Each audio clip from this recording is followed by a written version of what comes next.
CY Show is brought to you by Anheuser-Busch and PlayScore. And a good afternoon, sir. How you doing? Hey, guys. I'm well. How are you all? We're doing wonderful, thank you. Excited about this series and this week of Rangers baseball. And Nathan Eovaldi, Pitcher of the Month, making history. Just what he did is so unprecedented.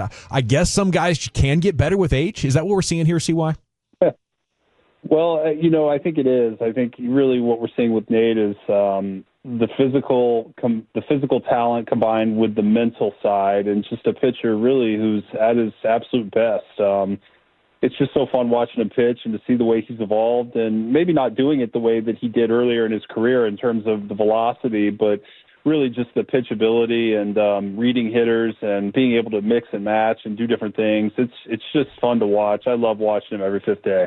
Yeah, with age in mind, he and deGrom in the final couple of months. And I do want to just get your thoughts on the ERA for Jake post July 1. I guess it's over 4, and if that's your worst 4-week stretch, you're golden. But how do you look at that and less success than the previous 3 months, and coming down the stretch here? Are you going to change their pattern of routines or schedule in any way? Well, I think we've been really good about monitoring their workload, not just the days they pitch, but really in between starts, making sure they get extra days rest, using the All-Star break to our advantage and pushing Jacob back further in the week, and doing little things here and there to make sure that they get as much rest as possible. And I think that I don't want to, make too much of Jacob's last 2 outings that have kind of inflated his numbers. He's been so good so year. He sets such a high standard. But pitchers are allowed to have starts where they're not their best, and I think we saw that the last couple times. Is it a fatigue issue, or is it just one of those things that over the course of the season you're going to hit a stretch where you don't pitch your best, and all of a sudden you come out of it? And my expectation for Jacob is that he's going to bounce back and get right back to where he's been. He feels great. He says that he's recovering well, and that it's just really a pitch execution issue. And so if he gets back to executing pitches, my thoughts are that he's going to finish strong here. But obviously everything's under a microscope given the health there, and we want to make sure that we continue to monitor his health and do everything we can to set him up for success. And if he does need extra rest, then we'll find a way to do that. But right now, he's still checking all the boxes in terms of the things that we're identifying and looking for to make sure he's at his best. And, it just happened to be that he had a couple bad starts there. But, again, we're going to be very vigilant and protect those guys as much as possible while balancing what we need to do to push to win this thing. CY, your club's obviously right in the thick of it in terms of the playoff hunt, and I think the biggest question that I've seen from fans is really just how long of a leash can you still have for Joc Pederson as this thing is so competitive down the stretch, and wins and losses are really at a premium? Yeah, it's a fair question, and I get it. Trust me, it's something we discuss internally in terms of how are we going to be able to get the best out of Joc. And in fairness to Joc, he got off to a really tough start at the beginning of the season, and then he was coming out of it. I think he had a 2-week stretch right before he was hurt where he was starting to perform and was about 20% above league average offensively, and then he got hurt. And he was out for a long period of time, almost 2 months, and then we've kind of accelerated his rehab to get him back in the lineup, knowing how good he is when he's healthy.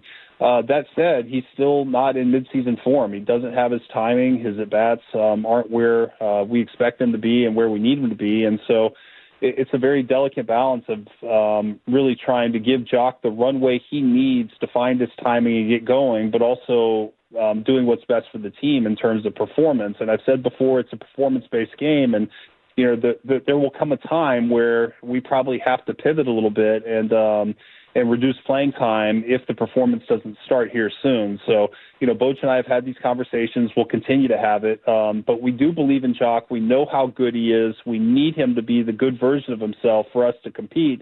But that version needs to come soon here. So we're working through it. We're, trying to be supportive, but also recognizing the frustration that the fans and everybody feels. We all want him to perform, and we know how hard it is for him when he's not performing as well. So we're trying to find the right answers here, and trust me, we're on it as much as we can be.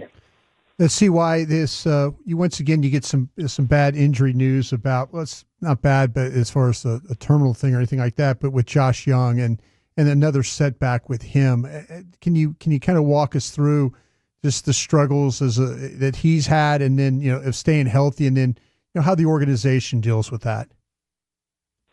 Yeah, well, it's something I think that we have been able to deal with just by building out the depth a little bit. Obviously, JJ's an important piece, and we need him. Recently here, this calf issue has lingered a little bit longer than we had hoped. We're at a point where we probably need to make a decision on whether he goes on the IL or whether he's made enough progress that we feel confident he's close to returning to play. I think most importantly, we want to make sure that we nip this in the bud and that it doesn't happen again. It doesn't get worse, because with these injuries, if you don't give them enough time, it can get worse, and he's an important piece to our team, so we don't want to lose him for an extended period. That said, if he's close to being ready, we'd like to keep him alive and get him back out there as soon as possible. But, I think with Josh, this is something we've seen, that there are going to be some times over the course of the season where he gets a little dinged up, and we're going to have to give him a rest. But my hope is that this one is not too serious and he's close to being back out there. The report I've received so far today is that it is better than yesterday and he's closer to returning to play, but we do need to make a decision in terms of how long we can keep him alive and not need that extra spot on the bench. How'd you guys look at Robert Garcia and the situation Friday and Saturday? Is that just something that happens to good closers? Is it a fluid situation in any way? Yeah, there's no closer in baseball that's been perfect this year, so that's the first thing to say.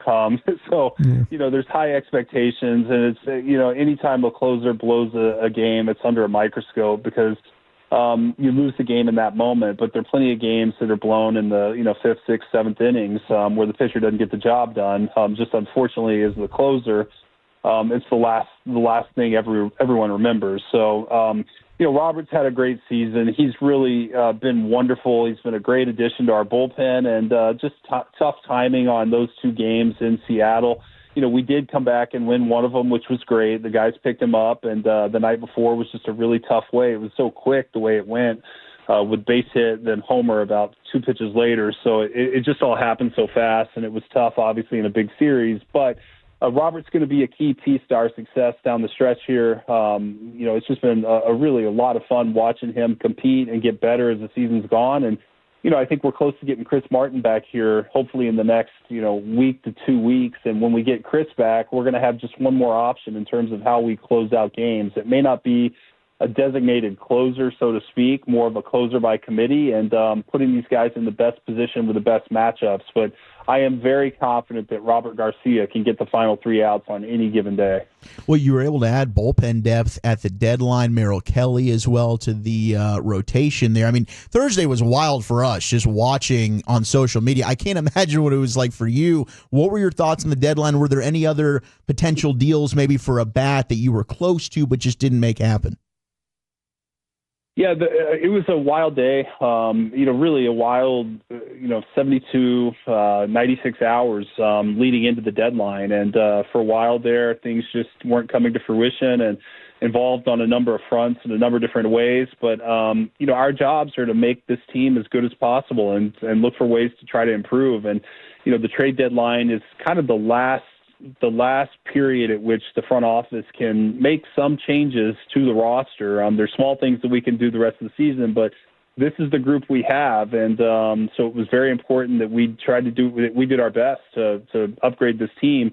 And we feel like we did that. We attacked our pitching. We felt like the best way for us to continue to compete and to win this division was going to be to improve our pitching and really fortify the rotation and improve the bullpen. We struck out on the back end of the closing market, but that's okay. We feel very good in the group we have. Our bullpen's been tremendous this year. And by getting 2 veteran arms in Phil Maton and Danny Coulombe, we feel like we've really lengthened our pen and shortened games, so to speak. And I think we saw that this weekend with the way the pen pitched. It was really, really impressive. Those guys have done such a great job. And as I mentioned, we're going to get Chris Martin back in that mix at some point too. So the hope is we get Josh Spores later in the summer here.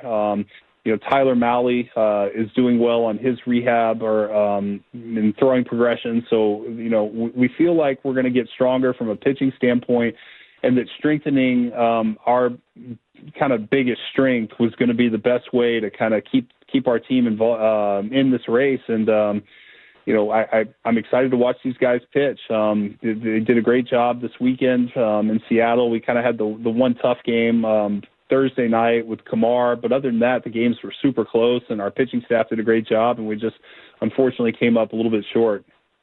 You don't feel snake bit up there, do you? Like, how daunting would a playoff series against the Mariners be right now? I better have home field, right? It's a weird thing, but I just am not going to subscribe to it. I just really believe that if you play your best baseball, you can win anywhere. And I had the experience in my career of pitching in tough road environments, and you go in there and you make good pitches, and you compete. You can win on any in any city, in any stadium, any environment. And so I'm just not going to give it the credit that maybe I just can't subscribe to that we're snake bitten up there. I think that if we play better baseball, we'll win, and that's what we need to do. And so I'm not going to go up and I'm not going to let these guys go there if we have to go there in the playoffs and think that we can't win there. I just, to me, that's just not the mindset we need. I believe in our guys, and I believe that if we play our best baseball, we can beat anybody anywhere. How close is Jake Berger to getting back, and what's kind of the timeline we're looking at here for Evan Carter with the back? Yeah, Evan, he's on the 10-day IL. We'll see how the next few days go and how he responds to some treatment. He's got some back spasms there, something that we've dealt with in the past, and the hope is that we can get him some rest and that he'll be ready close to that 10-day mark, but it's going to be determined on how he responds these next few days. Jake's out on rehab right now, and he's played a couple games at AA. We're going to wait till Jake swings the bat to activate him. We got to make sure that he's not only from a health standpoint ready, but also he's ready to contribute, from an offensive standpoint. And I think that's one of the things we've learned with Joc, too, is that we maybe accelerated his rehab slightly and that he didn't get the number of at-bats he needed. And so when he came back, he's still having to knock the rust off, and we don't want to do the same to Jake. So we're not going to make that mistake again, and we're going to make sure when he comes back, he's performing and ready to jump right in. We took the air Thursday at 2:00 and nothing had happened yet, and I was starting to wonder, but then I had faith in you. I was like, I can't doubt my guy. You're the man, CY. Hell of a job. No, I'll tell you this. It's a fun time of year. It's stressful. It's fun. But, sitting there and striking out on some things and coming up empty-handed, none of us were happy with the idea that we were going to tell our fans that we weren't able to do much over the deadline. And then as things started to really pick up and materialize Thursday and really in a short period of time, there was a big adrenaline rush, and we felt like, okay, this is what we've been waiting on. But, you just work on so many different avenues and deals that, often don't materialize, that it's to sit there empty-handed for a period of time was frustrating. But in the end, we felt like we were able to make this team better, and our hope is that now this comes together. If we can hit the way we hit and continue pitching the way we want to and have this season, I really believe this team can make a good push here, and our best baseball can be at the right time. How do you feel about the Yankees now? Do you hate them like the rest of us, or? Look, they're just the next opponent, and we've got to go win. We've got to go play good baseball, and I just don't want to put too much into any one series. I just want to day in, day out, stay steady, stay level, go play our best baseball. And if we do that, I think the results will take care of themselves. Hey, CY, I'm going to be real honest with you. I didn't think that ownership would allow you to do what you were going to do. And if you could kind of talk through that, and I know you have support from them and stuff, but I know I was thinking, man, this guy can go make some moves. I was just worried that ownership wasn't going to allow you to make the moves that you felt like you needed to make.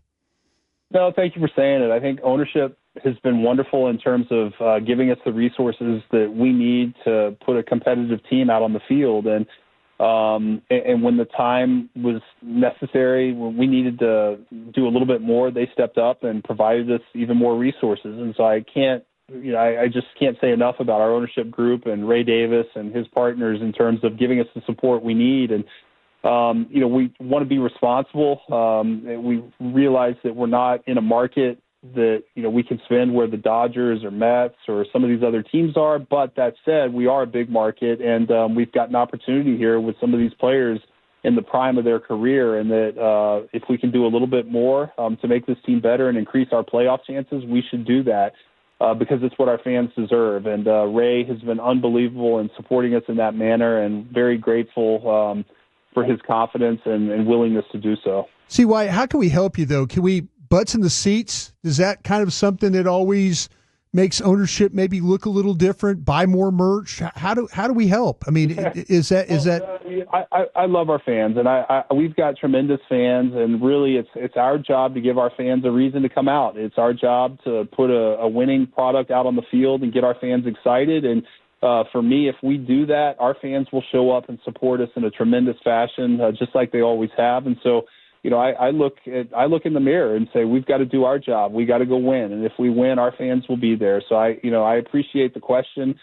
Really the biggest thing I could ask for when our fans come to the game is to be rowdy, get into the game, be rowdy. The players feel the energy when, sometimes the game's decided in the fifth inning. It doesn't have to be the ninth inning. And so, when the fifth inning rolls around and we've got runners on base and it's a big moment in the game that may decide the game, get into it. Let them hear you and let those players know you're behind them, because they feel that. They love that energy, and it doesn't have to be just late in the game. So just, come out, be rowdy, be supportive. Our players will rally around that. And but we have the best fans. I love our fans, and it's our job to make them proud and to give them a reason to come out, and that's our goal, to continue to do that. Rangers Yanks 7:00 tonight here on the Fan. CY, give them hell. We'll be pulling for you. Guys, thanks so much. Good talking to you.